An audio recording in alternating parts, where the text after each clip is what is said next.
Hi, it's Mr. G here today, and we're going to be looking at today of what is economics and why is it important.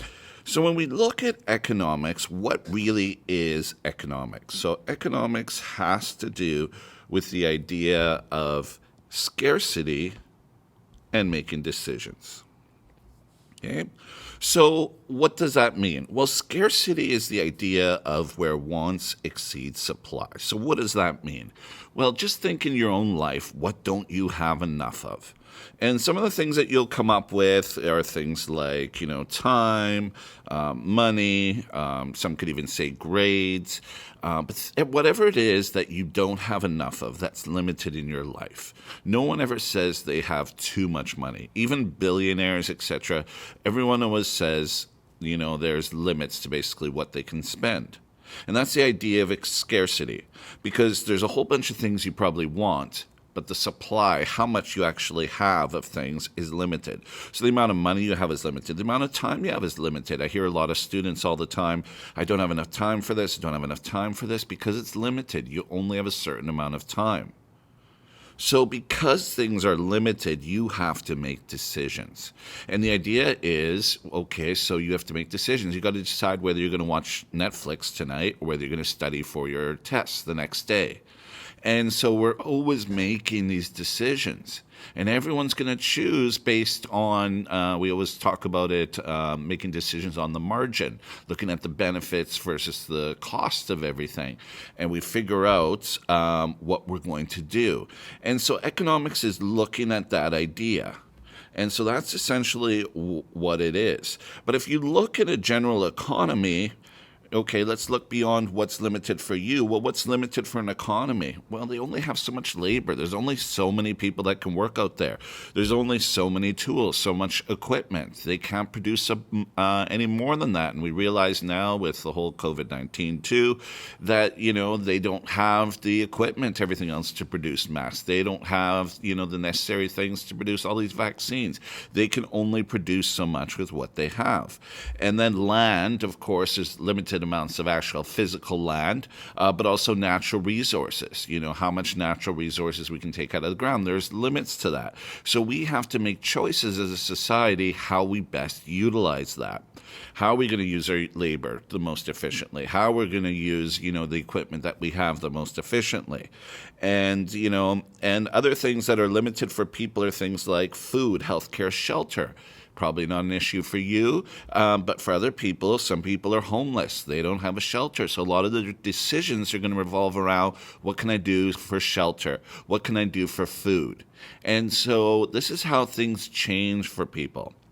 So whatever's scarce in your life is going to have a major impact on your decisions that you make. And this is true individually as well as for an economy. And that's what we're going to be looking at throughout this course. Okay, so individuals need to make a choice what to consume. What things do they buy? What do they do with their time? Economies, what do we do to produce? So there's that kind of, but all of it's based around the idea of scarcity.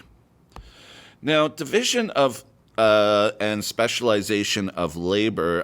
This was originally brought up by Adam Smith.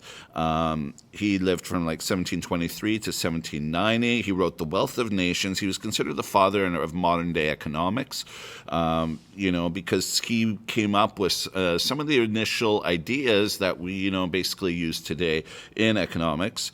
But one of the chapters in The Wealth of Nations was about division of labor.